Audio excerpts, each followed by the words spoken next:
கர்த்தருடைய பரிசுத்த நாமத்துக்கு ஸ்தோத்திரம். நாம் செய்திக்கு போவதற்கு முன்பாக ஒரு பாடலை பாடி நாம் செய்திக்குள் கடந்து போகலாம். எனது மணவாளனே, என் இதய ஏக்கமே, இனியவரே ஏசையா, உம்மைத்தான் தேடுகிறேன், உம்மைத்தான் நேசிக்கிறேன். இந்த பாடலை நாம் பாடுவோம். எனது மணவாளனே, என் இதய ஏக்கமே, இனியவரே ஏசையா, உம்மைத்தான் தேடுகிறேன், நான் உம்மைத்தான் நேசிக்கிறேன். எனது மணவாளனே, உம் நாமம் சொல்ல சொல்ல என் உள்ளமெல்லாம் துள்ளுதையா, உம் அன்பை சொல்ல சொல்ல என் உள்ளமெல்லாம் துள்ளுதையா, உம் அன்பை பாட பாட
ஸ்தோத்திரிக்கிறேன் ஆண்டவரே. மகா பரிசுத்தமுள்ள நல்ல தகப்பனே, உமக்கு கொடா கொடி ஸ்தோத்திரங்களை ஏறெடுக்கிறேன் ஆண்டவரே. அப்பா, கடந்த மாதம் முழுவதும், ஜூலை மாதம் முழுவதும் எங்களை கண்ணின் மணி போல காத்து ஏசப்பா ஆண்டவரே, இந்த ஆகஸ்ட் மாதத்துல முதல் சண்டேல கொண்டு வந்திருக்கிறீரே அப்பா. அப்பா, உம்முடைய அன்புக்காய் நன்றி சொல்லி துதிக்கிறோம் ஆண்டவரே. எத்தனையோ பிள்ளைகள் இந்த நாளை காண முடியாதபடி ஆண்டவரே மரித்து மண்ணுக்கு திரும்பின நாட்களில் ஆண்டவரே உம்முடைய கிருபையினால், உம்முடைய அன்பினால் எங்களை பாதுகாத்து அரவணைத்து இந்த புதிய மாதத்துக்குள்ள அப்பா எங்களை அடியெடுத்து வைக்க தேவன் பாராட்டின கிருபைகளுக்காய் கோடா கோடி ஸ்தோத்திரங்களை ஏறெடுக்கிறேன் ஆண்டவரே. அப்பா, நன்றியோடு ஸ்துதிக்கரபர தீரபா லபாக்கரபா ரீபாக்கரபா ரக்ஷபோலா ரபிக்கரபலபரபாக்கரபா உரமா ரீபாக்கரபா தீரபா. இந்த மாதம் எப்படியாய் முடியுமோ, இந்த மாதத்துக்குரிய காரியங்களை தேவன் எப்படி சந்திப்பார் என்று சொல்லி கூட அநேகர் நீங்க கலங்கி வந்திருக்கலாம். ரீதோ லைக் அண்ட் ஷல் பி ஹோ த நை கரபா உரபா கரபா. நான் உன் தேவைகளை சந்திக்கிற தேவனாய் ஓரா பவுலியா கரபா, நான் உன் மத்தியில் இருக்கிறேன். ஓரா பவுலியா கரபா, கலங்காதே, இதுவரை உன்னை நடத்தின தேவா. ஓரா பவுலியா கரபா, இந்த மாதத்தில் உன்னை நடத்துவேன். ஷால் பி ஹோ த நை ஓரா பா கரபா. உன் கடன் பாரங்களை குறித்து நீ கலங்காதே. ரீ ஷாலோ பி ஹோ த நை ரக்கந்தரலர் பி கரபா. மலை போல இருக்கிற உன் பிரச்சனைகள் பனியை போல லகுவாகும் என்று கர்த்தர் சொல்கிறார். ரீதோரை கன் ஷில்பி ஹோதனாய் ரஜபோல் காதனாய் மே பலகாதனாய். அப்பா, ஆன்லைன்ல இதை பார்த்து கொண்டு இருக்கிற அன்பு பிள்ளைகளை கண்ணோக்கி பாருங்கப்பா. ஆண்டவரை என்னென்ன தேவையோடு ஆண்டவரை அப்பா இதை கவனித்து கொண்டு இருக்கிறார்களோ அவர்கள் மீது உம்முடைய வல்லமை கடந்து போகட்டும் ஆண்டவரை. ஐ ஷல் மீ ஆஃப் த ரைட் ரெக்கன் ஷதுர்பி ஹோதனாய் கரபா. நாம் கரங்களை தட்டி ஆண்டவரை மகிமைப்படுத்துவோமா? ஒரு நிமிஷம் அபிஷேகத்தில் நிரம்புவோமா? ஐ ரூபி லாக்கர் பி ஆஃப் த ரைட் கரபல பரபல பரபா ஓரா பவுலியா கரபல பரபா. கணுக்கால் அளவல்ல, முழங்கால் அளவல்ல, நீச்சல் அளவான அபிஷேகம். Fill my lord. வாயை திறந்து நல்ல அந்நிய பாஷையில பேசுங்க. ரீதோ ரைக்கன் சிபோலா ஹதனை கன்ஷலர் பி கரபல பரபா. Fill my lord, fill my lord. நிரப்புங்கப்பா, நிரப்புங்கப்பா. ஒவ்வொரு பிள்ளைகளையும் நிரப்புங்கப்பா, நிரப்புங்கப்பா. கணுக்கால் அளவல்ல, முழங்கால் அளவல்ல, நீச்சல் அளவான அபிஷேகம் உடைய பிள்ளைகளை நிரப்பட்டும் ஆண்டவரே. அப்பா, உமக்கு நன்றி ஆண்டவரே. அடிமை சிலுவை நிழலுக்குள்ள மறைத்து நீங்க பேசுங்க. ஒரு மனுஷியுடைய சத்தத்தை அல்ல, தேவ சத்தத்தை பிள்ளைகள் கேட்கட்டும். இயேசுவின் நாமத்தில் கேட்கிறேன் பிதாவே, ஆமென். கர்த்தருடைய பரிசுத்த நாமத்துக்கு ஸ்தோத்திரம். இந்த நாளில் வந்திருக்கிறவங்க அனைவருக்கும், ஆன்லைன்ல பார்க்குற அனைவருக்கும் ஆண்டவராகிய இயேசு கிறிஸ்துவின் நாமத்தில் என் அன்பின் வாழ்த்துதலை தெரிவித்துக் கொள்கிறேன். இந்த நாளிலும் இந்த ஆகஸ்ட் மாதத்துடைய வாக்கு தத்தம் தேவ சித்தம், அதாவது தேவ சித்தம் என்கிற தலைப்புல பார்க்க போறோம். காட்ஸ் வில், அதாவது தேவ சித்தம் எப்படி நம்ம வாழ்க்கையில இருக்கும் என்பதை நம்ம என்ன பண்ண போறோம்? வேதத்தின் வாயிலாக நாம் பார்க்க போகிறோம். வாசிப்போம். ஏசாயா 53:10. கர்த்தரோ அவரை நொறுக்க சித்தமாகி அவரை பாடுகளுக்குட்படுத்தினார். அவருடைய ஆத்துமா தன்னை குற்ற நிவாரண பலியாக ஒப்பு கொடுக்கும் போது அவர் தமது சந்நிதியை கண்டு நீடித்த நாளாயிருப்பார். கர்த்தருக்கு சித்தமானது அவர் கையினால் வாய்க்கும். இந்த மாதம் வாக்கு தத்தம், கர்த்தருக்கு சித்தமானது அவர் கையினால் வாய்க்கும். ஹல்லேலூயா. நிறைய காரியங்கள் நம்ம ட்ரை பண்ணிட்டு இருக்கிறோம் நம்ம வாழ்க்கையில. ஒருவேளை அது திருமண காரியமா இருக்கலாம், படிப்பு காரியமா இருக்கலாம், வேலை விஷயமா இருக்கலாம், இல்லாவிட்டால் நம்முடைய பிஸ்னஸ் விஷயமா இருக்கலாம், வீடு கட்டுற காரியமா இருக்கலாம், அநேக காரியமா இருக்கலாம். ஒருவேளை இவ்வளோ மாதங்கள் ட்ரை பண்ணி, இந்த அதாவது 7 மாதங்களும் ட்ரை பண்ணி ஒருவேளை அதையெல்லாம் வாய்க்காமல் இருந்தால் ஆண்டவர் சொல்றாரு, கர்த்தருக்கு சித்தமானது அவர் கையினால் வாய்க்கும். ஹல்லேலூயா. அவர் அதை செய்து முடிப்பார். ஹல்லேலூயா. நம்ம எவ்வளோ பிரயாசப்பட்டிருக்கலாம், எவ்வளோ அதற்காக நம்ம அதாவது உழைத்திருக்கலாம். ஆனால் நம்முடைய உழைப்பெல்லாம் வெறுமையாய் போயிருந்திருக்கலாம். ஆனால் ஆண்டவர் சொல்றார், இந்த மாதத்துல நீங்க எதை எதிர்பார்த்து நிற்கிறீங்களோ ஆண்டவர் அவருடைய கையினால அதை வாய்க்க செய்வேன் என்று சொல்கிறார். பாருங்க, இந்த அதாவது சித்தம் என்று சொன்னால் 3 சித்தம் இருக்கு. ஒன்று மனுஷீக சித்தம், நம்ம மனுஷீகத்தில் எடுக்கிற முடிவு. 2வது பிசாசின் சித்தம், அது எப்பவுமே ஆண்டவருடைய சித்தத்துக்கு எதிராகவே தான் நிற்பான். ஆண்டவர் எதை சொல்றாரோ அதை செய்ய விடாம தடுப்பவன் பிசாசானவன். மூன்றாவது தேவ சித்தம். இன்னைக்கு அந்த தேவ சித்தத்தை குறித்து தான் நாம் பார்க்க போகிறோம். இந்த தேவ சித்தம்னா என்ன பாருங்க. தேவ சித்தம்னா என்ன? 1 தீமோத்தேயு 2:4 எல்லா மனிதரும் ரட்சிக்கப்பட வேண்டும் என்பதே தேவ சித்தம். ஹல்லேலூயா. தேவ சித்தம் எது? முதலாவது, நாம் எல்லாரும் ரட்சிக்கப்பட வேண்டும். இந்த மனுகுலம் முழுவதும் ரட்சிக்கப்பட வேண்டும். இந்த பூந்தமல்லி பட்டணம் முழுவதும் தேவனுக்கு சொந்தமாக வேண்டும். அதுதான் தேவ சித்தம். ஹல்லேலூயா. அதற்காக தான் அழைத்து கொண்டு வந்திருக்கிறார். ஹல்லேலூயா.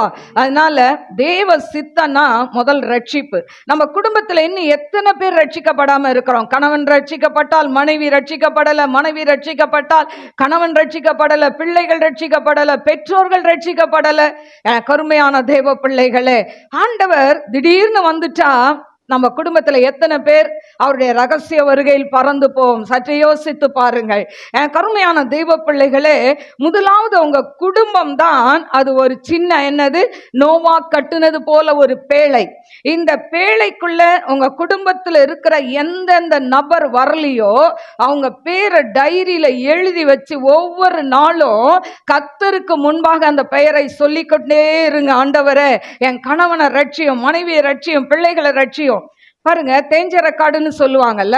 அதனால அது என்ன பண்ணும்? போட்டதே தான் திரும்பி திரும்பி திரும்பி வரும். அதே போல ஆண்டர்கிட்ட சொல்லிக்கிட்டே இருங்க. மனுஷங்கிட்ட போய் சொன்னா சொல்லுவாங்க, இதை பாரு வந்துருச்சுப்பா, புலம்பி தள்ளுறதுக்கு வந்துட்டாங்க, திரும்ப திரும்ப சீக்கிரமா. இவங்களை பார்த்தும் பார்க்காம, ஏன்னா மாட்டிக்கிட்டா அவங்க புலம்புறத கேட்க முடியாது காது கொடுத்து. இன்னைக்கு மனுஷர்கள் நம்மளை அதாவது ஒதுக்கிட்டு போயிடுவாங்க. ஆனா ஆண்டர்கிட்ட போய் எத்தனை தடவை புலம்பினாலும் ஆண்டவர் அதை காது கொடுத்து கேட்கிற தேவன். ஹல்லேலூயா. அதனால ஆண்டவர்கிட்ட சொல்லிக்கிட்டே இருங்க. ஒரு நன்மை நடக்கலையா அப்படியே சோர்ந்து போயிடாதீங்க. மறுபடி ஆண்டர்கிட்ட போய், ஆண்டவரே எனக்கு இன்னும் செய்யலையேப்பா, செய்யுங்க, செவம் பண்ணிக்கிட்டே இருங்க. ஏற்ற நாளில் கர்த்தர் சரியான பதிலை கொண்டு வருவார். ஹல்லேலூயா. என கருமையான தெய்வ பிள்ளைகளை, அடுத்த தேவ சித்தனா என்ன? ஆதியாகமம் 9:7 நீங்கள் பலுகி பெருகி பூமியிலே திரளாய் வர்த்தித்து விருத்தியாகுங்கள் என்று சொல்லப்பட்டிருக்கு. அப்ப ஆண்டவருடைய சித்தம் என்ன? பூமியில ஜனங்கள் பலுகி பெருக வேண்டும். அதுதான் தேவ சித்தம். ஆனா இன்னைக்கு தேவ சித்தத்துக்கு மாறாக சாத்தான் பல காரியங்களை கொண்டு வருகிறதை பார்க்கிறோம். அநேகருக்கு குழந்தை இல்லாமல் செய்கிறதை பார்க்கிறோம். அதாவது குழந்தைகள் இன்றைக்கு நிறைய பேர் என்ன பண்றாங்க? ஆக்சிடென்ட்ல இறந்து போயிடுறாங்க, இல்ல தாய் தகப்பனை கொண்டு போடுறாங்க. இப்படி கருவிலே கலைக்கிற காரியங்கள், இன்னும் அநேக காரியங்களை பிசாசு கொடுத்து அந்த ஜெனரேஷன் உருவாக முடியாதபடி என்ன பண்றான்? தடையை உண்டு பண்ணுகிறான். ஆண்டவர் சித்தம் என்ன? நீங்க பலுகி பெருகி பூமியை நிரப்புங்கள் ஆண்டவர் சொன்னார்ல. ஆனா இன்னைக்கு அதற்கு மாறாக என்ன செய்யணுமோ அதை பிசாசு செய்து கொண்டு இருக்கிறாங்க. ஹல்லேலூயா. பாருங்க, குழந்தைய வேண்டான்னு சிலர் என்ன பண்ணுவாங்க, அப்படியும் இருக்கிறவங்க இருக்கிறாங்க. இப்படி அநேக காரியங்களை நாம் இந்த பூமியில நாம் பார்க்கிறோம். எனக்கு கருமையான தெய்வ பிள்ளைகளை, அபார்ஷன் பண்றது தப்பு இல்லையா அப்படின்னு சொன்னா, அதாவது குழந்தை வேண்டாம் கருத்தடை செய்யலான்றது தவறுன்னு சிலர் சொல்றாங்க. ஆனா குழந்தை உண்டான பிறகு அந்த குழந்தையை கலைக்கிறது என்ன பாவத்துக்கு சமம் தெரியுமா? கொலை செய்யாதிருப்பாயாக. வயிற்றில் அந்த குழந்தை கரு உண்டான உடனே ஆண்டவர் கரு உருவாகும் முன்னே என் கண்கள் கண்டதுன்னு சொல்றார். அப்போ அந்த வயிற்றுக்குள்ள இருக்கும்போது இன்னைக்கு எத்தனை பேர் அந்த குழந்தைய அந்த கருவிலே கலைத்து விடுகிறார்கள். அது ஒரு கொலைக்கு சம்பந்தம். என கருமையான தெய்வ பிள்ளைகளை, கத்தி எடுத்து மத்தவனை குத்தி கொலை செய்யறதான் கொலை இல்லை. அபார்ஷன் பண்றது என்னது? கொலை. அதனால பெண்களாகி நீங்க ஒருவேளை ஆண்டவரை ஏற்றுக்கொள்ள முன்னால அந்த காரியத்தை செய்திருந்தா ஆண்டவர்ட்ட மன்னிப்பு கேளுங்க. இல்லைன்னா அந்த சாபம் ஜெனரேஷனுக்கு போகும், பின் சந்ததிக்கு போகும். அதனால இன்றைக்கு நீங்க ஆண்டவர்ட்ட ஒப்பு கொடுத்து, அப்பா உண்மை அறியாதப்பா நான் இந்த தவறை செஞ்சுட்டேன், என்னை மன்னிச்சிருங்க, இதனுடைய சாபம் என் பிள்ளைகளுக்கு தலைமுறைக்கு போகக்கூடாதுன்னு ஜெபிச்சிங்கன்னா அந்த சாபம் உங்க பிள்ளைகளுக்கு போகாது. ஹல்லேலூயா. என் கருமையான தேவ பிள்ளைகளே, அடுத்தது தேவ சித்தம்னா ஏசாயா 48:14 கர்த்தருக்கு பிரியமானவன் அவருக்கு சித்தமானதை பாபிலோனிலும் செய்வான். அப்படின்னு சொல்லப்பட்டிருக்கு. இப்போ பாபிலோன் என்று சொன்னால் தாறுமாறு. ஏன்னா பாபிலோன்ல என்ன பண்ணாங்க, பெரிய கோபுரம் கட்டுறேன்னாங்கல்ல, வானலாவ கோபுரம் கட்டுறேன்னு கட்டினானுங்கல்ல, ஆண்டவர் அதை விட்டாரா? இல்ல. அப்போ ஆண்டவர் பூமியில இறங்கி வந்து என்ன பண்ணாரு, அதை தாறுமாறாய் மாற்றினார். அப்போ பாபிலோனிலும் கர்த்தருக்கு பிரியமானதை செய்வான் என்று சொன்னால் என்ன அர்த்தம், நம்ம எந்த இடத்துல இருந்தாலும் தேவனுக்கு பிரியமாய் நடக்க முடியும். பாருங்க, வேலை செய்யற இடத்துல எல்லாம் ஒரு பார்ட்டி வைக்கிறாங்க, அதுல வந்து கெட் டுகெதர் மாதிரி ஏதோ ஒண்ணு, அவங்க எல்லாம் பழைய ஆட்கள் எல்லாம் சேர்ந்து போறாங்க.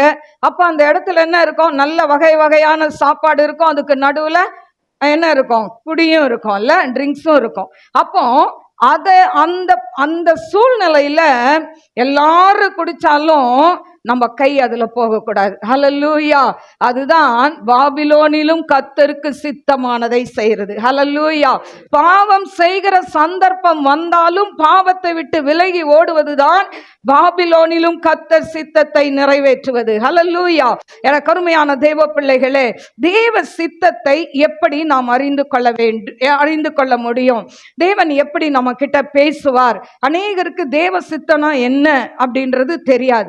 என கருமையான தேவ பிள்ளைகளே, இந்த தேவ சித்தத்தை எப்படி அறிந்து கொள்ளலாம்னா, அதாவது ஒரு அடையாளத்தின் மூலம் அறிந்து கொள்ளலாம். ஹல்லேலூயா. இன்னைக்கு நம்ம தேவ சித்தம் அப்படின்னு சொன்னா, அதுக்கு சிலர் என்ன சொல்லுவாங்க, நாங்க இப்ப கிளம்பி போறோம், ஏதாவது முன்னால வரணும்னு உங்க மனசுல நினைச்சுக்கிட்டு அது முன்னால வந்தோன்னே அது தேவ சித்தம் இல்ல, பூனை குறுக்க வந்துட்டா தேவ சித்தம் இல்ல, அது கிடையாது. ஏன்னா கருமையான தேவ பிள்ளைகளே, தேவ சித்தம் என்று சொன்னால் நாம் நல்லா முதலாவது ஜெபிக்கணும்.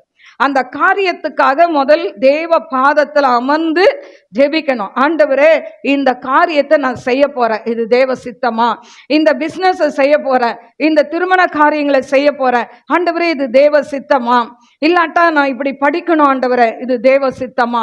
முதலாவது நாம் தேவ சமூகத்துல போய் ஜெபிக்க வேண்டும். ஹல்லேலூயா. அப்பதான் தேவ சித்தம் நமக்கு வெளிப்படும். ஹல்லேலூயா. ஜெபிக்காம போயிட்டு சிலர் சீட்டு போட்டுலாம் எடுப்பாங்க, சரியா?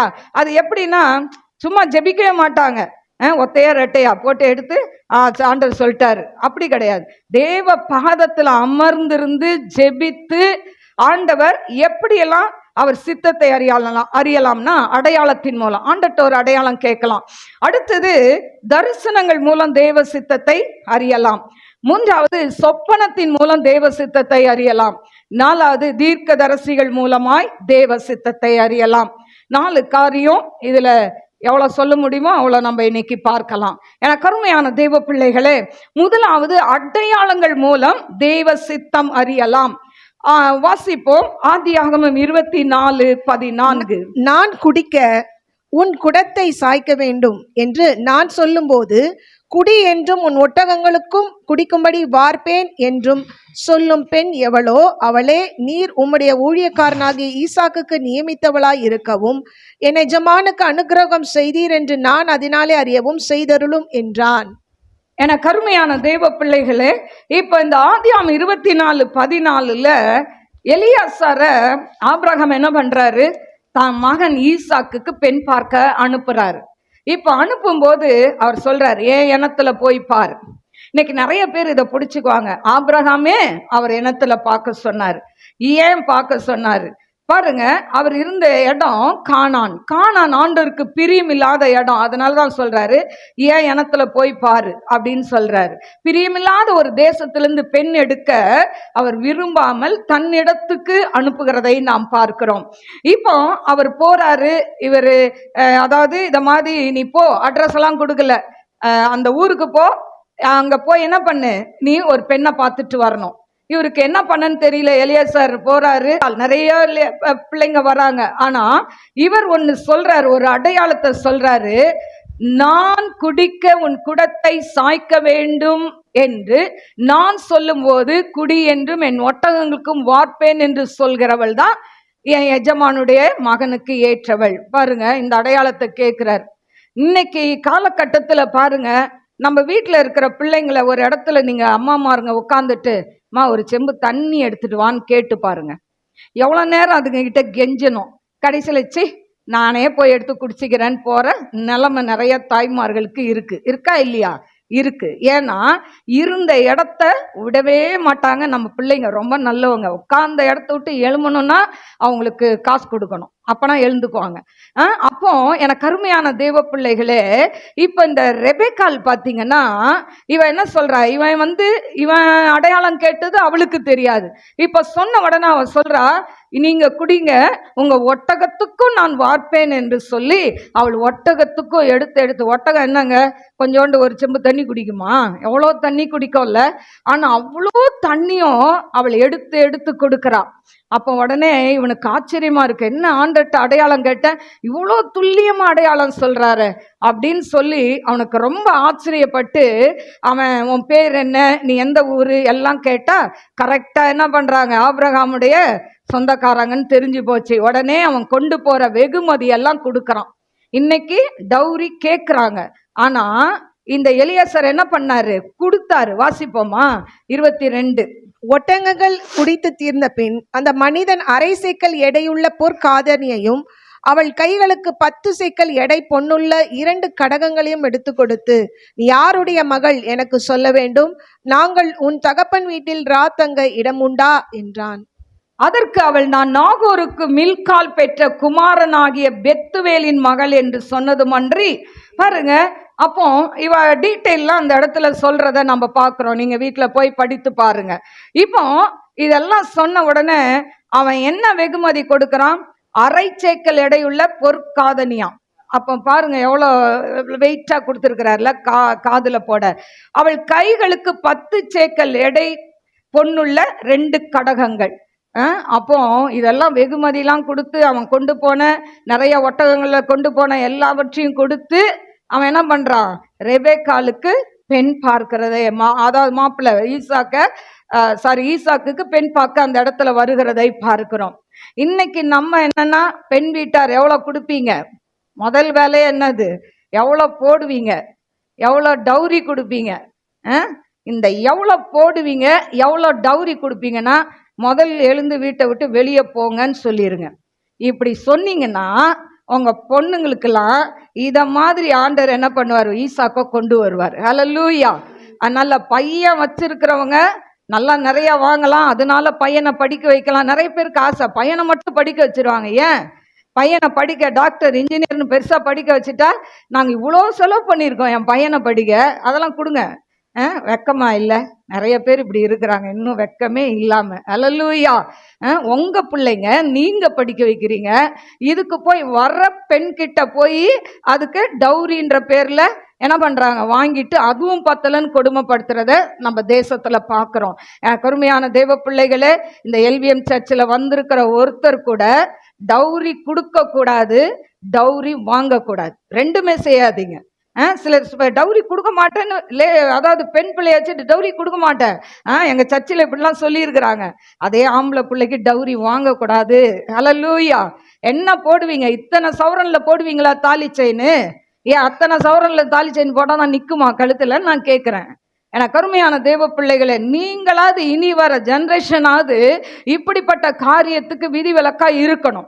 இப்ப எலியாசர் எல்லாத்தையும் ஆபிரகாம் கொடுத்த வெகுமதிகள் எல்லாம் கொடுத்து அவங்க அப்பா அம்மா கிட்ட பேசிட்டு அவளை தன் ஒட்டகத்தில் அங்க போயிட்டு தங்குறாங்க. அதுக்கப்புறம் கேட்குறாங்க, இத மாதிரி பெண்ணை எங்க கூட அனுப்புங்கன்னு சொல்லி. அவங்க கிட்ட கேட்டா நான் கிளம்புறேன்னு சொல்லிட்டா. நம்ம பிள்ளைங்க என்ன சொல்லுவோம்மா, இருமா இன்னும் 1 மாசம் உட்காந்து இன்னும் நல்லா சாப்பிட்டு, உன் கையால் எப்படிமா சாப்பிடுவேன் நான், போயிட்டா உட்காந்த இடத்துல சோறு கிடைக்குமாம்மா, கிடைக்காத, இன்னும் கொஞ்ச நாள் இருக்கிறேன்னு அவ அப்படி சொல்ல, சோம்பேறியா சொல்ல, நான் புறப்படுறேன்னு புறப்பட்டுட்டா. ஹல்லேலூயா. பாருங்க, அப்போ இப்படி போன உடனே அந்த சாயங்கால வேளையில ஈசாக்கு அங்க வேதத்தை தியானிக்கும்படியாய் வருகிறான். இவளை பார்த்தா அவன் சொல்றான், இவதான் ஈசாக்கு, இவதான் உன்னுடைய மணமகன். சொன்னோடனே ஒட்டகத்திலிருந்து இறங்கி முக்காடிட்டு கொண்டாள், பணிந்து கொண்டாள்னு சொல்லி பார்க்கிறோம்.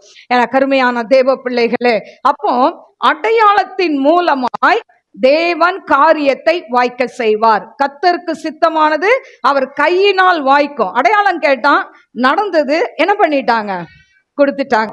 அதனால நம்முடைய வாழ்க்கையில நீங்கெல்லாம் சின்ன பிள்ளைங்களை வச்சிருக்கிறீங்க, பெரிய பிள்ளைங்கள் ஆன பிறகு திருமணம் என்று சொன்னால் முதலாவது தேவ சித்தத்தை கேளுங்க. நம்ம பார்க்கிற பார்வையெல்லாம் ஆண்டவர் பார்க்கிறது கிடையாது. நம்ம பார்க்கிறோம், நம்ம வெளி தோற்றத்தை பார்க்கிறோம், நல்லா இருக்கான் பையன், நல்லா சம்பளம் இருக்கு, நல்ல வீடு இருக்கு, சொத்து இருக்கு. இல்ல இல்ல, அதுக்குள்ள மறைந்திருக்கிற குணத்தை என் கர்த்தர் பார்க்கிறார். அதனால தேவ சித்தத்தை கேளுங்க. தேவ சித்தம் கேட்டு நீங்க நடந்தீங்கன்னா ஆண்டவர் உங்களை ஆசீர்வதிப்பார். இப்ப ரெண்டாவது ஒரு காரியத்துக்கு போகலாம். தரிசனத்தின் மூலம் தேவ சித்தம் அறியலாம். தரிசனம், இன்னைக்கு நிறைய பேருக்கு தரிசனம் தெரியும். அதாவது ஜெபிக்கும் பொழுது கண்களுக்கு பேய் வருதா, நிறைய பேருக்கு பேய் தெரியும். ஆனா ஆண்டவர் கொடுக்கிற வெளிப்பாடு அதுவும் தெரியணும். இப்போ அப்படி தரிசனம் பெற்ற ஒரு நபரை உங்களுக்கு நான் சொல்ல விரும்புகிறேன். அப்போஸ்தலர் 10ஆம் அதிகாரம் 1-2 நாம் வாசிப்போம். அப்போஸ்தலர் 10. இத்தாலியா பட்டணம் எனப்பட்ட பட்டாளத்திலே 100க்கு அதிபதியாகிய கொர்நேலேயு என்னும் பெயர் கொண்டு ஒரு மனுஷன் செசரியா பட்டணத்திலே இருந்தான். அவன் தேவ பக்தி உள்ளவனும் தன் வீட்டார் அனைவரோடும் தேவனுக்கு பயந்தோனுமாயிருந்து ஜனங்களுக்கு மிகுந்த தருமங்களை செய்து எப்பொழுதும் தேவனை நோக்கி ஜெபம் பண்ணி கொண்டிருந்தான். யாருக்குங்க ஆண்டவர் வெளிப்பாட தருவார், தரிசனங்களை தருவார்? எப்பொழுதும் ஜெபம் பண்ணி கொண்டிருந்தான். ஹல்லேலூயா. அவனுக்கு அபிஷேகம்லாம் பெறலங்க. அவன் சாதாரண ஒரு, அதாவது போர்க்காலத்துல, அதாவது 100க்கு அதிபதியாய் இருந்தான். ஆனால் தான தர்மங்களை எல்லாம் செய்தான். தேவ பக்தி உள்ளவனாய் இருந்தான். எப்பொழுதும் ஆண்டவர் சமூகத்தில் ஜெபிக்கிறவனாய் இருந்தான். ஹல்லேலூயா. ஜெபிக்கிறவங்களுக்கு தான் வெளிப்பாடு கிடைக்கும். ஜெபிக்கிறவங்களுக்கு தான் தரிசனங்களை ஆண்டவர் கொடுப்பார். ஜெபிக்காத ஒரு நபருக்கு கொடுக்க மாட்டார். ஹல்லேலூயா. இப்போ அப்படி கொடுத்துட்டு அவர் பாருங்க, 3ஆவதுல பகலில் ஏறக்குறைய 9ஆம் மணி நேரத்திலே தேவனுடைய தூதன் தன்னிடத்தில் வரவும் கொர்நேலியுவே என்று அழைக்கவும் பிரதீட்சமாய் தரிசனம் கண்டு. ஆண்டவர் சில பெரிய காரியங்களை வெளிப்படுத்தணும்னா இப்படிதான் பேர் சொல்லி அழைப்பார். இப்போ அவர் ஜெபித்து கொண்டு இருக்கும்போது 9ஆம் மணி நேரத்துல ஜெபிக்கிறாரு. அந்த நேரத்தில் அவருக்கு என்ன பண்றாரு? ஆண்டவர் அவர் பேரை சொல்லி அழைக்கிறார். அவனை உற்று பார்த்து பயந்து, ஆண்டவரை என்ன என்றான். அப்பொழுது அவன், உன் ஜெபங்களும் உன் தருமங்களும் தேவனுக்கு நினைப்பூட்டுதலாக அவர் சந்நிதியில் வந்தேட்டி இருக்கிறது. அப்ப இன்னைக்கு நம்ம செய்யற தர்மங்கள், தான தர்மங்களோ இல்ல ஆண்டவருக்கு கொடுக்கிற அதாவது காணிக்கையோ, இதையெல்லாம் ஆண்டவருடைய கரத்துல நம்ம என்ன பண்ணியிருக்கோம்? ஆண்டவருடைய பொக்கிஷத்துல இருக்கு. ஹல்லேலூயா. அது நினைப்பூட்டுதலா இருக்கிறது. ஹல்லேலூயா. இன்னைக்கு பேங்க்ல எல்லாம் என்ன பண்றாங்க? சேவிங்ஸ் பண்றோம்ல, அதுல என்ன சொல்றது, ரெக்கரிங் இதெல்லாம் போடுறாங்க பார்த்தீங்களா? என்னன்னா மாசம் ஒரு 1000 ரூபாய், 2000 ரூபாய், இல்லை 3000 ரூபாய் அதை போட்டு வச்சுக்கிட்டே இருந்தா ஒரு மாசத்துக்கு என்னன்னா ஒரு வருஷத்துக்கு எவ்வளோ, இப்படி நம்ம சேர்த்து வைக்கிறோம். அதே போலதான் தேவனுக்கு நாம் கொடுக்கிற காணிக்கையும் சரி, தேவனுக்கு நாம் செலவிடுகிற நேரங்களும் சரி, தேவ பாதத்துல காத்திருந்து ஜெபிக்கிற நேரங்களும் நம்ம டெபாசிட் பண்ணிக்கிட்டே இருக்கிறோம். ஹல்லேலூயா. அங்க போய் சேர்ந்துக்கிட்டே இருக்கு பரலோக அக்கௌண்ட்ல. என்னைக்காவது ஒரு நாள் நீங்க முடியாம இருக்கும்போது அங்கிருந்து உங்களுக்கு சாங்ஷன் ஆகும். ஹல்லேலூயா. ஹல்லேலூயா. அதான் சொன்னேன், என் மகளுக்கு திருமணம் வச்சிருந்தேன். கையில 5 பைசா கூட கிடையாது, பைசாவே கிடையாது. ஆனால் அவளுக்கு நிச்சயம் வச்சிருந்தேன். நிச்சயம் 2 நாளைக்கு முன்னால வரைக்கும் கையில ஒரு பணம் இல்லைங்க. ஆனா கடன் வாங்கக்கூடாதுன்ற ஒரு கொள்கையில இருந்ததுனால கடனும் வாங்கலை. ஆனா ஒரு நம்பிக்கையில ஜெபம் பண்ணிட்டு இருந்தேன். ஆனா அந்த நிச்சயத்துக்கு 2 நாளைக்கு முன்னால எங்க மாமனார் வீடு விற்காம இருந்த இடத்த அப்போ அவங்க ஒரு டோக்கன் அட்வான்ஸ் கொடுத்தாங்க. அதுல எங்களுக்கு 2 லட்சத்தை கொடுத்தாங்க. ஹல்லேலூயா. ஹல்லேலூயா. எப்பவுமே சொல்லுவேன், பரலோக அக்கௌண்ட்ல இருந்து எனக்கு வரும்னு சொல்லி. ஹல்லேலூயா. எப்படிங்க பரலோக அக்கௌண்ட்ல இருந்து எல்லாருக்கும் தருவாரா? நீங்க செலவிடுற நேரம்லாம் அங்க போய் நிற்கும். ஹல்லேலூயா. உங்க ஜெப நேரம், உங்களுடைய தியாகம், ஆண்டவருக்கென்று செலுத்துகிற தியாகங்கள், நீங்க செய்கிற ஊழியங்கள், நீங்க ஆண்டவருக்கென்று பிரயாசப்படுகிறவர்கள், இதை எல்லாம் ஆண்டவருடைய கணக்குல போய்கிட்டே ஒரு நாள் நம்ம பிரச்சனையில இருக்கும்போது அந்த அக்கௌண்ட்ல இருந்து நமக்கு தருவார். ஹல்லேலூயா. அதுக்கு பதிலா பணத்தை சேர்க்கணும். ஓடா உழைச்சி என்ன சொல்லுவாங்க, துரும்பா போற மாதிரி சேர்த்து வைக்கணும். 2 பிள்ளைங்களா ஏன் கஷ்டப்படுறீங்க? 3 பிள்ளைங்களா கஷ்டமே படாதீங்க. எல்லாத்துக்கும் ஆண்டவர் கரெக்டா அதன் காலத்துல நேர்த்தியாய் செய்திருவார். ஹல்லேலூயா. நான்லாம் கவலைப்படல, ஒரே பொண்ணு தான் வச்சிருந்தேன். ஆனாலும் கவலைப்படல, ஒரு 5 பைசாவும் சேர்க்கவும் இல்லை, சேர்க்க முடியாத சிச்சுவேஷன், சேர்க்கல. ஆனாலும் கர்த்தர் நல்லா கிராண்டா என் பிள்ளைக்கு திருமணம் செய்ய வச்சார், 2 பேருக்குமே. ஹல்லேலூயா. 2 பேருக்கு செய்யும் போதும் கையில இல்லை, ஆனா கர்த்தர் நடத்தினார். திரும்பி பார்த்தா அது ஆச்சரியம். ஹல்லேலூயா. என கருமையான தெய்வ பிள்ளைகளே, இப்ப பாருங்க, ஆண்டவர் சொல்றாரு, இப்பொழுது நீ யோப்பா பட்டணத்துக்கு மனுஷரை அனுப்பி பேதுரு என்ற மறுபெயர் கொண்ட சீமோனை அழைப்பி, அவன் தோல் பதனிடுகிறவனாகிய சீமோன் என்னும் ஒருவனிடத்திலே தங்கி இருக்கிறான். அவனுடைய வீடு கடலோரத்தில் இருக்கிறது. நீ செய்ய வேண்டியதை அவன் உனக்கு சொல்லுவான் என்றான். பாருங்க, ஆண்டவர் எவ்வளவு அழகா அட்ரஸ கொடுக்கிறாருல்ல. நம்ம ஒவ்வொரு நாளும் தெய்வ சமூகத்துல காத்திருந்தா நமக்கு அறியாத பெரிய காரியங்களை அவர் வெளிப்படுத்துவார். ஹல்லேலூயா. என்னை நோக்கி கூப்பிடு, நான் உனக்கு அறியாத எட்டாதுமான பெரிய காரியங்களை வெளிப்படுத்துவேன். எரேமியா 33:3 படி நமக்கு பெரிய காரியங்களை வெளிப்படுத்துவார். ஹல்லேலூயா.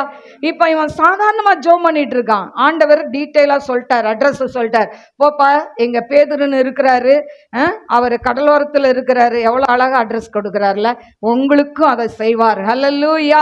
நம்ம தவித்து கொண்டிருக்கிற நேரத்துல, என்ன செய்வதென்று கலங்கி கொண்டிருக்கிற நேரத்துல, அடுத்த ஸ்டெப் எப்படி எடுக்கணும்னு சொல்லி நம்ம திகைக்கிற நேரத்துல தேவ சித்தம் நமக்குள் நிறைவேறுவதை நாம் காணலாம். ஹல்லேலூயா. இப்ப சொன்னோன்னா அந்த அட்ரஸ்க்கு போறாங்க. அவனும் கனவு, அதாவது தரிசனம் காண்றான். இப்போ அந்த பேதுருவும் இங்க வரான். வந்து என்ன பண்றான், இப்ப கொர்நேலி வீட்டுல நிறைய சொந்தக்காரங்க, ஃப்ரெண்ட்ஸ் எல்லாரும் இருக்கிறாங்க. பேதுரு வராரு. இவன் போய் சாஷ்டாங்கமா உள்ள போறான். ஆனா உள்ள போகும்போது அவன் சொல்றான், இல்லப்பா, இல்ல, நானும் சாதாரண மனுஷன்தான். ஏன்னா அவன் ஒரு யூதன்.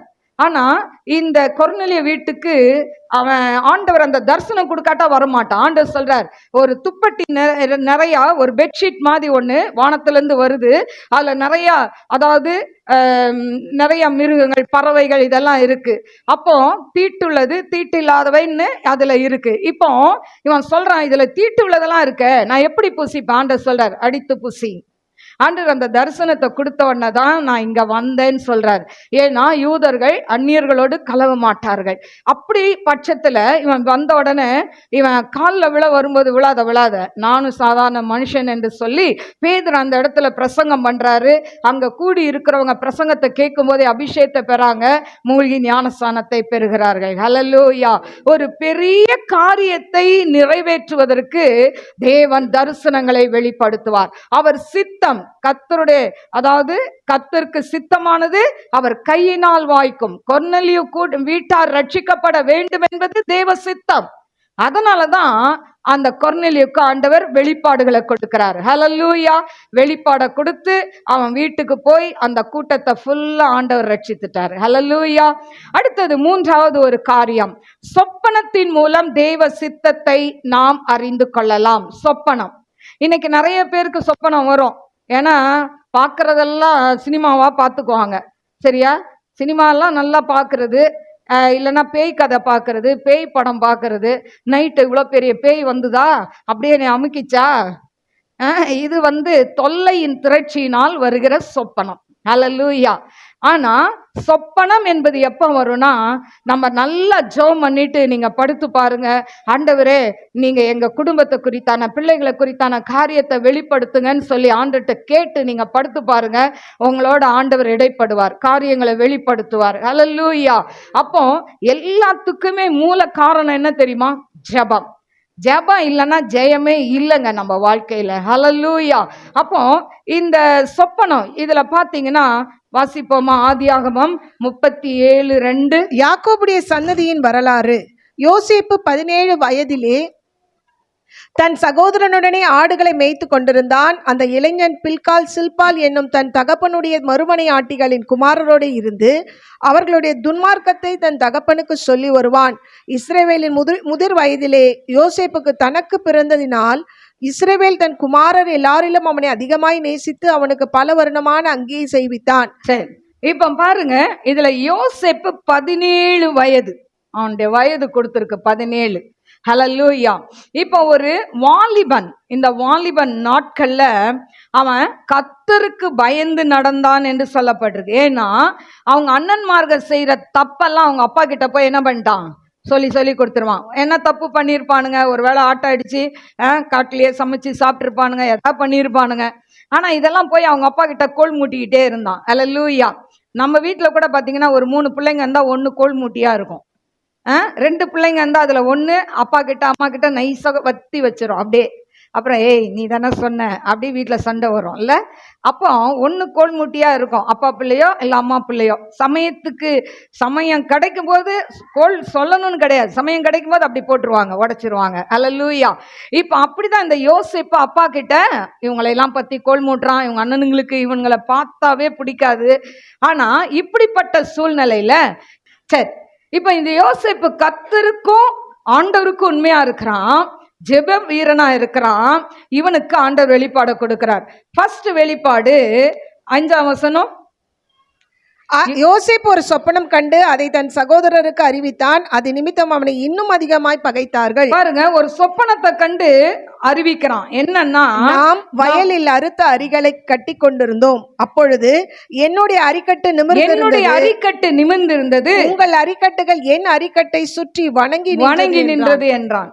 பாருங்க, இவன் கண்ட சொப்பனமே, ஏன் அரிக்கட்டு நிக்குது, நீங்களா என்ன பண்றீங்க, வணங்கி நிக்கிறீங்க. இப்படி சொன்னா கோவம் வருமா வராதா? அண்ணன்மார்களுக்கெல்லாம் ஏற்கனவே பலவரான அங்கி வர அவனுக்கு அவங்க அப்பா மேல கடுப்பு, போய் கோல் மூட்டுறான், அது ஒரு பக்கம் அவன் மேல கடுப்பு. ஆனா இப்போ என்ன சொல்றான், நான் தான் நிப்பேன் உங்களோட நிமிந்து, நீங்களாம் எனக்கு கீழே தான் நிப்பீங்கன்னா கோவம் வருது. இவனை போடா அப்படின்ட்டு இவனை திட்டிட்டு போயிடறாங்க. இன்னொரு சொப்பனம், அது என்னன்னா, அவன் வேறொரு சொப்பனம் கண்டு தன் சகோதரரை நோக்கி, நான் இன்னும் ஒரு சொப்பனத்தை கண்டேன், சூரியனும் சந்திரனும் 11 நட்சத்திரங்களும் என்னை வணங்கி, சூரியன் சந்திரன் 11 நட்சத்திரங்கள் என்னை வணங்கி நின்றதுன்றான். சூரியன் சந்திரன் அவங்க அப்பா அம்மான்னு வச்சுக்கோங்களேன், 11 நட்சத்திரம் அவங்க அண்ணன்மாருங்க, இதெல்லாம் வணங்கி நிக்குதான். இதை கேட்டோன்னா இன்னும் கடுப்பாயிட்டாங்க. அவங்க அப்பா சொல்றாரு, நானும் உங்க அம்மா உன்னை வணங்கி நிக்கணுமா அப்படின்னு கேட்கிறாரு. ஆனாலும் தன் மகனுக்கு கொடுத்த அந்த வெளிப்பாடை தன் இருதயத்தில் வைத்து அவர் அமைதலா அதை தியானிக்கிறார். ஆனா இப்படிப்பட்ட சூழ்நிலையில இவங்க அண்ணனுங்க பகைத்தார்கள். இந்த தேவ சித்தம் இவன் வாழ்க்கையில நிறைவேறக்கூடாது என்று சொல்லி இவனை என்ன பண்ணிட்டாங்க, ஒரு தண்ணி இல்லாத குழிக்குள்ள போட்டுட்டாங்க. இவன் ட்ரெஸ்ஸை கிழிச்சு என்ன பண்ணிட்டாங்க, ஆடை வெட்டி அந்த ஆட்டு ரத்தத்துக்குள்ள முக்கி கொண்டு போய் அப்பா கிட்ட காமிச்சிட்டாங்க. காட்டு மிருகம் அவனை பீறி போட்டதுன்னு சொல்லி. அப்பாவும் பாவம் அழுகுறாரு யாக்கோபு உட்கார்ந்துட்டு. ஏன்னா அவர் தான் எத்தனாச்சே, ஏமாற்றுவனாச்சே. அவர் எப்படி ஏமாத்தினாரு, அண்ணன் அதாவது ஆட்டு தோலை போட்டு ஏமாத்தினாரு அவங்க அப்பா இல்ல. ஈசா எப்படி ஏமாத்தினாரு, ஆட்டு தோல், ஏன்னா அண்ணன் கையெல்லாம் முடி இருக்கும்னு சொல்லி, ரோமெல்லாம் இருக்கும்னு ஆட்டு தோலை போத்திக்கிட்டு அப்பா கிட்ட போனோன்னு அப்பா தடவி பார்க்குறாரு, சரி ஏசா கை மாதிரி இருக்கேன்னு ஏமாந்துட்டாரு. இப்போ அவங்க பிள்ளைங்க ஆட்டு ரத்தத்தால ஏமாத்துறாங்க. ஆட்டு ரத்தத்துல முக்கி அவன் ட்ரெஸ்ஸை செத்துட்டாங்கன்னு போய் ஏமாத்திட்டாங்க. அவரும் அழுது பார்த்துட்டு இருக்கிறாரு. இப்போ பார்த்தீங்கன்னா அதுல ஒருத்தன் ரொம்ப நல்லவனா இருக்கான். அவன் சொல்றான், ஏன் இந்த குழிக்குள்ள போன இவனை வித்துடலாம் அப்படின்னு. பாருங்க, 20 வெள்ளிக்காசுக்கு அவங்க இஸ்மவேலர்ட்ட வித்துட்டாங்க. இந்த இஸ்மவேலர்கள் போய் போத்திபார்ட்ட கொடுத்துட்டாங்க. இப்போ அந்த போத்திபார் வீட்டுல இவன் போய் கால் வச்ச உடனே அந்த வீடு ஆசீர்வாதமா இருக்குது. ஹல்லேலூயா. இன்னைக்கு நீங்க போற ஆபீஸ் ஆசீர்வாதமா இருக்கும், நீங்க போகிற வேலை செய்யற வீடுகள் ஆசீர்வாதமா இருக்கும். ஹல்லேலூயா. நீங்க எந்த காலேஜ் போறீங்களோ அந்த காலேஜ் ஆசீர்வாதமா இருக்கும், நீங்க படிக்க போற ஸ்கூல் ஆசீர்வாதமா இருக்கும் உங்கள் நிமித்தம். ஆனா நீங்க அதற்கு பாத்திரவானா இருக்கிறீர்களா? எனக்கு அருமையான தேவ பிள்ளைகளை, இருந்தா நீங்க போற இடமெல்லாம், நீங்கள் கால் மிதிக்கிற இடமெல்லாம் தேவன் ஆசீர்வதிப்பார். ஹல்லேலூயா. இப்ப பாருங்க, உள்ள போனா தேவன் போத்திபார் ஆசீர்வதித்தான். ஆனா செய்யாத குற்றத்துக்கு அவங்க மனைவியால என்ன பண்றான், கெட்ட பெயரோட ஜெயில போட்டாங்க, 2 வருஷம் சிறை. ஆனா இப்படிப்பட்ட சூழ்நிலையில ஆண்டவர் அவனுக்கு வைத்த தரிசனத்தை, சித்தத்தை ஒரு நாளும் மறந்து போகல. ஆண்டவர் பார்வோனுக்கு சொப்பனத்தை கொடுத்து அதை ஒருத்த நாள் அதுக்கு அர்த்தம் சொல்லவே முடியல. எந்த மந்திரவாதி யாரு நாட்டுல இருக்கிறாங்களோ யாருக்கும் சொல்ல முடியல. அப்பதான் இந்த பானபாத்திரக்காரன் சொல்றான், ஜெயில ஒரு பிள்ளையாண்டான் இருக்கிறான், நாங்க ஜெயில இருக்கும்போது எங்க கனவுக்கு அர்த்தம் சொன்னான், ஆனா நாங்க மறந்துட்டோம் அப்படின்னு சொல்லி அந்த யோசேப்பை பத்தி சொன்ன உடனே அவனுக்கு குளிக்க ஊத்தி நல்லா ட்ரெஸ்ஸை போட்டு, ஏன்னா ராஜா கிட்ட வரணுமே, ஜெயில இருந்து எப்படி வருது, அப்போ எல்லாம் போட்டு அவனை டெக்கரேட் பண்ணி கொண்டு போய் பார்வோன் கிட்ட நிக்க வைக்கும்போது அவன் சொல்றான், பார்வோன் உன்னை பத்தி எல்லாம் சொன்னாங்கப்பா, கரெக்டா சொல்றியா அப்படின்னு சொல்லும்போது அவன் சொல்றான், பார்வோனுக்கு தேவன் மங்களகரமான உத்தரவை அருள்வார் அப்படின்னு சொல்லி அவ்வளோ பணிவா, நான் தான் பெரிய ஆளு, காலரை தூக்கி விடல, பணிவா பதில் சொல்றான். ஆனா அவன் கண்ட சொப்பனத்துக்கு பதில் சொன்ன உடனே அவனை பாருங்க, 41 ஆதியாம் 41:41. பின்னும் பார்வோன் யோசேப்பை நோக்கி, பார், எகிப்து தேசம் முழுமைக்கும் உன்னை அதிகாரியாக்கினேன் என்று சொல்லி, எகிப்து தேசம் முழுமைக்கும் உன்னை அதிகாரியாக்கினேன் என்று சொல்லி, பார்வோன் தன் கையில் போட்டிருந்த தன் முத்திரை மோதிரத்தை கழற்றி, பார்வோன் தன் கையில் போட்டிருந்த முத்திரை மோதிரத்தை கழற்றி அதை யோசேப்பின் கையிலே போட்டு மெல்லிய வஸ்திரங்களை அவனுக்கு உடுத்தி, பொன் சரப்பணியை அவன் கழுத்திலே தரித்து, தன்னுடைய இரண்டாம் ரதத்தின் மேல் அவனை ஏற்றி தெண்டனிட்டு பணியுங்கள் என்று அவனுக்கு முன்பாக கூறுவித்து எகிப்து தேசம் முழுமைக்கும் அவனை அதிகாரியாக்கினான். பின்னால் என்ன வாசிக்கிட்டே போனா, அவன் ஆர்டர் இல்லாம ஒருத்தனும் கையும் காலையும் கூட அசைக்க கூடாதுன்னு இருக்கு. அல்லேலூயா. எந்த தேசத்துல அடிமையா போனானோ அதே தேசத்துல, எந்த தேசத்துல அவனை குற்றவாளி, செய்யாத குற்றத்துக்கு குற்றவாளி என்று சொல்லி ஜெயில தூக்கி போட்டாங்களோ அதே எகிப்து தேசத்துல இப்ப பார்வோனுக்கு அடுத்த ஸ்தானத்துல அவன் உட்கார்ந்து இருக்கிறான். அல்லேலூயா. எனக்கு அருமையான தேவ பிள்ளைகளே, கர்த்தருக்கு சித்தமானது அவர் கையினால் வாய்க்கும். இன்றைக்கு உங்க வாழ்க்கையில கர்த்தர் எதை செய்ய சித்தமா இருக்கிறாரோ அதை யாராலும் தடை பண்ண முடியவே முடியாது. அல்லேலூயா.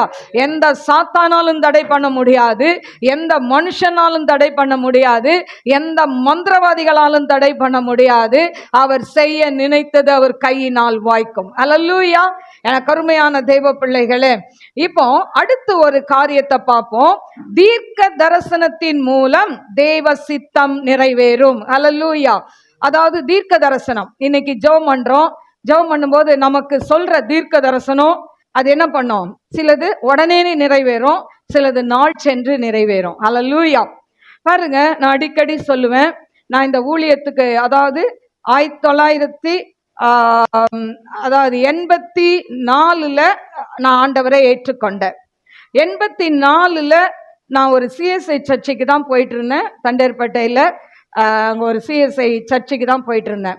அன்னைக்கு காலஞ்சென்று அருள்ராஜ் பிரதர் வந்திருந்தாங்க. அவங்க வேற இடத்துக்கு பேசுறதுனால அவசரமா வெளியே போகும்போது, இப்போ நம்ம கூட சொல்றோம், அதாவது ஜபம் கிடையாது அப்படிலாம் சொல்லுவோம், அது மாதிரி ஜபம் பண்ண முடியாதுன்னு போனாரு. நான் முட்டி போட்ட உடனே அவர் தலையில கை வச்சு அவர் அதாவது உபாகமம் 31:8 வாக்கு தத்தமாய் கொடுத்து, நீ அதாவது ஊழியம் செய்வ, நான் உன்னை தீர்க்கதரிசியா எடுத்து பயன்படுத்துவேன், உனக்கு பின்னால ஒரு கூட்ட ஜனங்கள் வருவார்கள்னு சொல்லி அவர் வெளிப்பாட சொல்லிட்டு போயிட்டார் 84. ஆனா எனக்கு அருமையான தேவ பிள்ளைகளே, நான் 84 ஏப்ரல்ல தான் ரட்சிக்கப்பட்டேன். அப்போ இந்த வெளிப்பாடை கிடைச்ச உடனே எனக்கு ஒரே சந்தோஷம். அந்த வசனம் வாசிப்போமா? உபாகமம் 31:8. கர்த்ததாமே உனக்கு முன்பாக போகிறவர், அவர் உன்னோட இருப்பார், அவர் உன்னை விட்டு விலகுவதும் இல்லை, உன்னை கைவிடுவதும் இல்லை, நீ பயப்படவும் கலங்கவும் வேண்டாம். இந்த வசனம் கிடைச்சோன்னு எனக்கு ரொம்ப சந்தோஷம். நம்ம கூட இப்போ சில காரியங்கள் சொல்லும்போது சிலருக்கு சந்தோஷம், அதே மாதிரி சந்தோஷப்பட்டேன். ஆனா அதன் பிறகுதான் பயப்படவும் கலங்கவும் வேண்டான்னு ஆண்டவர் கொடுத்திருந்தது. அப்படியே என்னுடைய வாழ்க்கையில தலைகீழாய் பயப்படவும் கலங்கவும் கூடிய சூழ்நிலையில என் குடும்பத்துக்கு விரோதமாய் மோந்திரிக காரியங்களை செய்தாங்க 84. என் பிள்ளைங்க அப்போ எல்லாம் சின்ன பிள்ளைங்க 2 பேருமே. அவன் 3rd ஸ்டாண்டர்ட் தான் படிச்சிருப்பான்னு நினைக்கிறேன். அவ்வளோ சின்ன பிள்ளைங்க. அப்படிப்பட்ட சூழ்நிலையில என் குடும்பத்துக்கு விரோதமாய் சேவனை பண்ணி என் குடும்பத்தை அழிக்கணும்னு அதாவது செய்து வச்சாங்க மாந்திரிகம். அதை முதல் ஆண்டவர் எனக்கே வெளிப்படுத்தினார். அதை எப்படி செஞ்சாங்க, யாரை கொண்டு செஞ்சாங்கன்னு திட்டமும் தெளிவுமாய் ஆண்டவர் சொப்பனத்தில் எனக்கு வெளிப்படுத்தினார். அதன் பிறகு பார்த்தீங்கன்னா எங்க குடும்பத்துல ஒரே பிரச்சனை, போராட்டம், நிம்மதி இல்லை, சமாதானம் இல்லை. பிள்ளைகள் எப்போ என்ன நடக்குமோன்ற ஒரு பயம். இந்த சூழ்நிலையில தான் வளர்ந்தாங்க. ஆனா 84ல இருந்து பார்த்தீங்கன்னா கிட்டத்தட்ட அதாவது 91 வரைக்கும் இருந்திருக்கும் அந்த போராட்டம். ஆனா யாருமே எனக்காக ஜெபிக்க ஆள் இல்லை. இன்னைக்கு உங்களுக்கு ஜெபிக்க நாங்க இருக்கிறோம். ஆனா அன்னைக்கு யாருமே இல்லை. சிஎஸ்ஐல முக்காசி ஜெபிக்க மாட்டாங்க. முடிஞ்சோடனே ஆமீன் போட்டோன்னு வெளியே வந்துடுவேன். ஆனா அறை வீட்டுக்குள்ள இருந்து அந்தரங்கத்துல கண்ணீர் விட்டு கதறினேன் அன்னைக்கு. அல்லேலூயா. ஆண்டவரே, எனக்கு இப்படிப்பட்ட கட்டை உடைச்சிங்கன்னா நான் அதாவது உங்களுக்கு ஊழியம் செய்யும் போது நான் என்ன பண்ணுவேன், எனக்கு இந்த கிஃப்ட் வேணும், செய்வன கட்டை உடைக்கிற கிஃப்ட். ஆண்டட்ட கேட்டேன், கொடுத்தார். இன்னைக்கு செயல்படுத்தி கொண்டு வர்றார். அல்லேலூயா. ஏன்னு சொன்னா அவ்வளோ பிரச்சனை, அவ்வளோ கண்ணீர். ஆனா யார்கிட்டயும் சொல்ல மாட்டேன். 4 சுவருக்குள்ள கண்ணீர் வடிப்பேன். ஆண்டவர் அந்த கண்ணீருக்கு தேவன் பதில் கொடுத்தார். ஹல்லேலூயா. அவ்வளோ அந்த மந்திர கட்டு பிரிஞ்சு போற சூழ்நிலையில கர்த்தர் என் குடும்பத்தை எடுத்து நிறுத்தினார். ஹல்லேலூயா. அதனாலதான் இன்றைக்கு இப்படிப்பட்ட ஜனங்கள் வரும்போது நாங்க பாரத்தோடு ஜெபிக்கிறதுக்கு காரணம் அதுதான். ஹல்லேலூயா. எனக்கு அருமையான தேவ பிள்ளைகளே, அப்போ இந்த யோசிப்பு வாழ்க்கையில எப்படி ஆண்டவர் உயர்த்தணும்னு சித்தம் வச்சிருந்தாரோ ஒருத்தனும் எதிர்த்து நிற்க முடியல.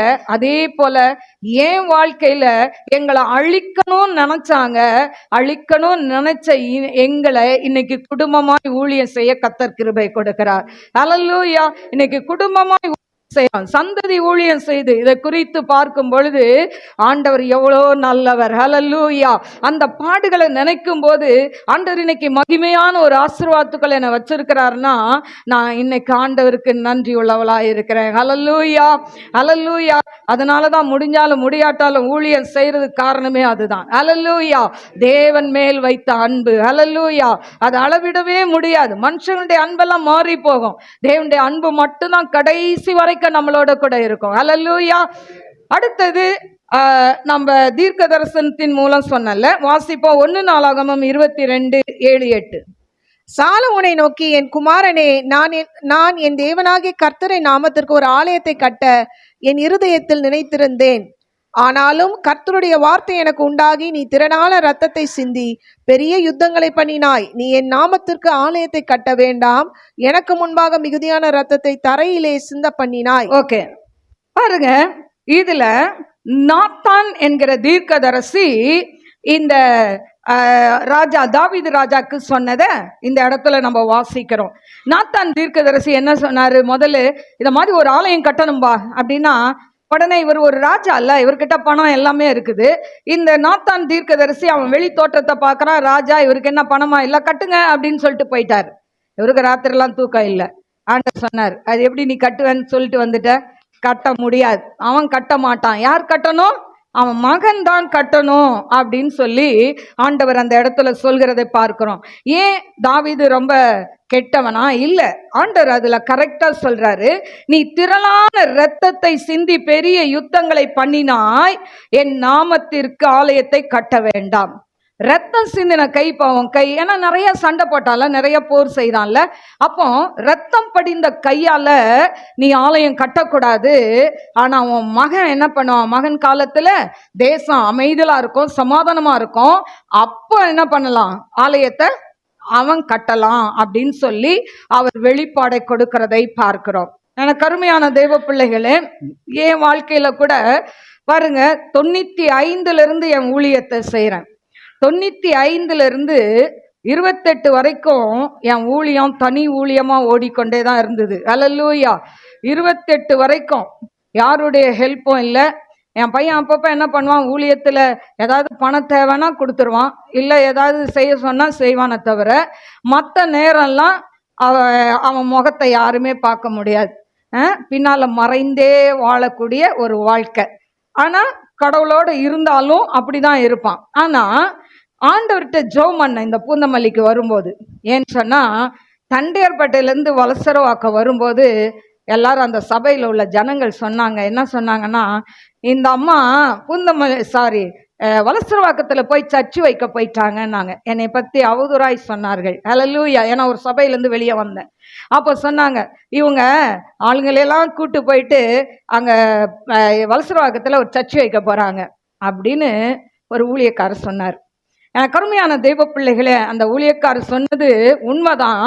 நான் சர்ச்சு வைக்கல, அதே வலசரவாக்கத்தில் என் மகளுக்கு சர்ச்சு வச்சு கொடுத்தேன். ஹல்லேலூயா. ஏன்னு சொன்னால் அவங்க சர்ச்சை வைக்கல மருமகன் கல்யாணத்துக்கு முன்னாடி. ஆனால் நானும் ஜெயக்குமாரின்னு ஒரு சிஸ்டரும் போய் ஒரு இடத்த பார்த்து அந்த இடத்துல சர்ச்சை ஆரம்பித்து கொடுத்தோம். இன்ன வரைக்கும் அதில் அவங்க அந்த சர்ச்சை நடத்தி கொண்டு தான் இருக்கிறாங்க. ஹல்லேலூயா. அடுத்து அங்கிருந்து ஆண்டவர் சொன்னாரு, நீ பூந்தமல்லிக்கு போனாரு. ஹல்லேலூயா. பூந்தமல்லிக்கு போனதெல்லாம் தெளிவுமா ஆண்டவர் சொன்ன சத்தத்தை கேட்டுதான் இங்க வந்தோம். இல்லைன்னா இந்த ஏரியாவுக்கு வந்திருக்க மாட்டோம். ஹல்லேலூயா. ஆனா ஆண்டவர் போன்னு சொன்னாரு, வார்த்தை கீழ்ப்படிஞ்சு வந்தோம். ஆனா போன்னு சொன்னது 2011. ஆனா எங்களுக்கு இடம் கிடைச்சது 2017. ஹல்லேலூயா. எத்தனை வருஷம் அலசடி பட்டோம் இந்த பூந்தமல்லிக்கு இடம் கிடைக்காம. ஏன்னா அவன் பட்ஜெட்டுக்கு ஏற்ற மாதிரி லோனுக்கு ஏற்ற மாதிரி கிடைக்கணும். அப்போ அவ்வளோ சுற்றி சுற்றி அலைஞ்சோம். ஆனால் வலசரவாக்கத்துலேருந்து வரும்போது ஆண்டுகிட்ட சொன்னேன், ஏன் காலம் முடிகிறதுக்குள்ள என் மகன் ஊழியம் செய்யணும். இந்த ஊழியம் லில்லி ஆஃப் த வேலி மினிஸ்ட்ரின்ற ஊழியம் என்னோட அழிஞ்சு போகக்கூடாது. இந்த ஊழியத்தை என் மகன் எடுத்து செய்யணும்னு சொல்லி நான் ஜெபித்தேன். ஆனால் அவன் சர்ச்சு வைக்கணும்னு ஜெபிக்கல. அப்பவும் ஏதோ ஊழியம் செய்யணும், இந்த மாதிரி நான் செஞ்ச மாதிரியாவது செய்யணும் அப்படின்னு நினச்சேன். ஆனால் ஆண்டவருடைய சித்தம் அவன் சர்ச்சு வைக்கணுன்றத அவர் கருவிலே முன்குறித்து வைத்திருக்கிறார். ஹல்லேலூயா. அதனால தான் எப்படி பார்த்தீங்கன்னா இந்த தாவீது பார்த்தீங்கன்னா சர்ச்சு வைக்கக்கூடாதுன்னு சர்ச்சு நீ கட்டக்கூடாதுன்னு சொன்ன உடனே தாவீது ஐயோ என் பையனை தான் கட்ட சொல்லிட்டாருன்னு கோச்சிக்கல ஆண்டவர்கிட்ட. அவன் அந்த சர்ச்சுக்கு தேவையான அத்தனையும் சவதரித்தான் என்று சொல்லப்பட்டிருக்கு. சேர்த்து கொடுத்தான், சேர்த்து வச்சான் அவங்க அப்பா. ஆனா ஊழியத்துல சில ஆத்துமாக்களையும் நான் சேர்த்து என் மகனுக்கு இந்த ஊழியத்துல கொடுக்கவும், இந்த சர்ச் ஆரம்பிக்கிறதுக்கு முன்னால இந்த சர்ச் அட்மாஸ்பியர் ஆண்டர் கொண்டு வந்தார். ஹல்லேலூயா. அவன் எனக்கு தான் செஞ்சான். செவ்வாய்க்கிழமை எனக்கு எப்பவுமே ஒரு ஆசை, செவ்வாய்க்கிழமை ஊழியம்தான். ஆனாலும் இந்த மாதிரி ஸ்டேஜ் வேணும், இப்படி இதெல்லாம் வேணும்னு அவன் ஊழியத்துக்கு வர முன்னாலே இந்த ஃபுல் பைட்ல இருந்து இதுல இருந்து ஏசிலேருந்து எல்லாமே ஆல்மோஸ்ட் எல்லாமே அந்த பேனர்ல இருந்து ஆண்டர் எல்லாத்தையும் செஞ்சிட்டார். எதுவும் சர்ச்சு ஆரம்பிச்ச பிறகு ஒன்று ஒன்றா செய்யல, எல்லாத்தையுமே ஆண்டவர் செய்து வச்சு அவனை அழைத்து நிற்க வச்சார். ஹல்லேலூயா. அதுதான், அதாவது அவன் எப்பவும் சொல்லுவான், நீங்க ஆரம்பத்திலேருந்தே சபை ஊழியம் தான் செய்கிறீங்க, சும்மா நாள் இவாஞ்சலிஸ்ட்னு சொல்லிக்கிறீங்க, ஒவ்வொருத்தருக்காக உட்காந்து ஜோம் பண்ணிட்டு கிடக்குறீங்க. இவாஞ்சலிஸ்ட்னா அங்கங்கே போய் செய்வாங்க, அதோட அவங்கள மறந்தும் போயிடுவாங்க. நீங்கள் எல்லாத்தையும் மனசுக்குள்ளே வச்சிருக்கிறீங்களே அப்படின்னு சொல்லுவான். ஆனால் தெரிஞ்சோ தெரியாமையோ ஏதோ ஒரு ஊழியத்தை செஞ்சு முடித்தேன். ஆனால் இந்த ஊழியம் ஏன் கூட முடியக்கூடாது ஆண்டவரே, ஏன்னா மகன் எடுத்து செய்ய முடியாது, அவள் ஒரு ஊழியம் தனியாக செய்கிறாள். அதனால் என் மகன் இதை எடுத்து செய்யணும்னு சொல்லி ஜெபம் பண்ண, அந்த ஜெபத்தை ஆண்டவர் கேட்டார். இன்னைக்கு அவனை பாஸ்டா இந்த எல்விஎம் சர்ச்சில் நிறுத்தி வைத்திருக்கிறார். கரங்களை தட்டி ஆண்டவரை மகிமைப்படுத்துவோமா? ஹல்லேலூயா. கர்த்தர் நல்லவர். இன்றைக்கு எனக்கு செய்த அற்புதத்தை உங்க வாழ்க்கையிலும் கர்த்தர் செய்ய வல்லவராய் இருக்கிறார். அதுதான் கர்த்தருக்கு சித்தமானது அவர் கையினால் வாய்க்கும். இதுக்கு பிரயாசப்படலை. அவனை நீ சர்ச்சு வைன்னு நான் சொன்னதே கிடையாது. ஏன்னா எனக்கே முதல் சர்ச்சு ஊழியம் பிடிக்காது. ஏன்னு சொன்னா நம்ம கொடுத்து ஊழியம் செய்யணும், அதுதான் எனக்கு ரொம்ப பிடிக்கும் ஆரம்பத்திலேருந்தே. அதனால சர்ச்சு ஊழியம் செய்யணும்னு, ஆனால் என் ஊழியத்தை செய்யணும் இப்படிதான் ஜெபம் பண்ணேன். ஆனால் ஆண்டவருடைய தீர்மானம் என்னன்னா அவன் சர்ச்சு ஊழியத்தை செய்யணும். அதே போலதான் தாவீது வாழ்க்கையில நீ கட்ட மாட்ட, மகன் அந்த ஆலயத்தை கட்டுவான் என்று ஆண்டவர் சொல்கிறதை நாம் பார்க்கிறோம். கருமையான தெய்வ பிள்ளைகளே, 2 சாமுவேல் 7:12-13 வாசி. உன் நாட்கள் நிறைவேறி நீ உன் பிதாக்களோட நித்திரை பண்ணும்போது நான் உனக்கு பின்பு உன் கர்ப்ப பிறப்பாகிய உன் சந்ததியை எழும்ப பண்ணி அவன் ராஜ்யத்தை நிலைப்படுத்துவேன். அவன் என் நாமத்துக்கென்று ஒரு ஆலயத்தை கட்டுவான், அவன் ராஜ்ய பாரத்தின் சிங்காசனத்தை என்றென்றைக்கும் நிலைக்க பண்ணுவேன். சரி, இப்போ ஆண்டவர் அப்படி அந்த வெளிப்பாடை சொன்ன பிறகு அந்த வெளிப்பாடு நிறைவேறிச்சான்னா, அது 1 ராஜாக்கள் 8ஆம் அதிகாரம் 24ஆம் வசனம். 1 ராஜாக்கள் 8:24. தேவரீர் என் தகப்பனாகிய தாவீது என்னும் உம்முடைய தாசனுக்கு செய்த வாக்கு தத்தத்தை காத்தருளினீர், அதை உம்முடைய வாக்கினால் சொன்னீர், இந்நாளில் இருக்கிறபடி உம்முடைய கரத்தினால் அதை நிறைவேற்றினீர். அல்லேலூயா. தாவீதுக்கு வாக்கினால் சொன்னதை அவர் கரத்தினால் நிறைவேற்றினார் என்று சொல்லப்பட்டிருக்கிறது. எனக்கு அருமையான தேவ பிள்ளைகளே, அப்போ தாவீது மாம்சத்துல ஆலயம் கட்ட நினைச்சான், ஆனா தேவ சித்தம் அவன் மகனை கொண்டு செய்து முடித்தார். அல்லேலூயா. அதனால உங்க வாழ்க்கையில என் வாழ்க்கையிலும் கர்த்தர் செய்ய நினைத்தது தடைப்படவே படாது. யோபு 42:2 சொல்லப்பட்டிருக்கு. எனக்கு அருமையான தேவ பிள்ளைகளே, ஆனா சில நேரம் நம்மளே நம்ம சுய சித்தத்தின்படி செய்ய நினைச்சா ஆண்டவர் தடுத்து பார்ப்பாரு. கேட்கலன்னா நம்ம சித்தத்துக்கு விட்டுருவார். ஆனா அதனுடைய முடிவு ஆசீர்வாதமா இருக்காது. அல்லேலூயா. எனக்கு அருமையான தேவ பிள்ளைகளே, தேவ சித்தம் நிறைவேற்றும் போது நமக்குள்ள சில வலிகள், வேதனைகள் வரும், பிரச்சனைகள் வரும், நிந்தைகள், அவமானங்கள் எல்லாம் வரும். இதெல்லாம் சகித்தாதான் தேவ சித்தத்தை நிறைவேற்ற முடியும். பாருங்க, ஒரு கழுகு தன் கூட்டை கட்டி குஞ்சுகளை பராமரிக்குது. ஆனா அந்த அழகா அந்த கூட்டை கட்டி அதுங்களுக்கு வலிக்க கூடாது, நல்லா பஞ்சு மாதிரி ஸ்பாஞ்ச் மாதிரி எல்லாம் பண்ணி அந்த குஞ்சுகளை நல்லா பாதுகாக்குது.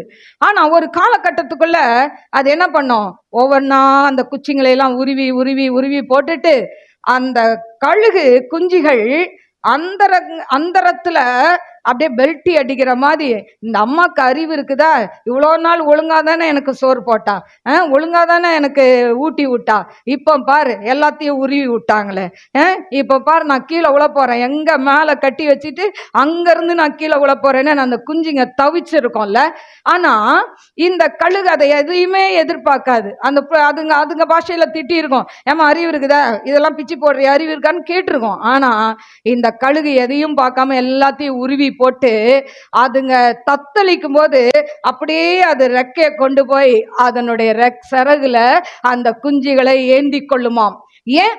அதுங்க இப்படி பண்ணாதான் வெளியே வரும், இல்லைன்னா என்ன பண்ணும், அங்கேயே உட்காந்துக்கிட்டு காலம் ஃபுல்லா அப்படியே சாப்பிட்டுட்டு இருக்கோம். அப்ப எப்போ பறக்க இது படிக்கிறது?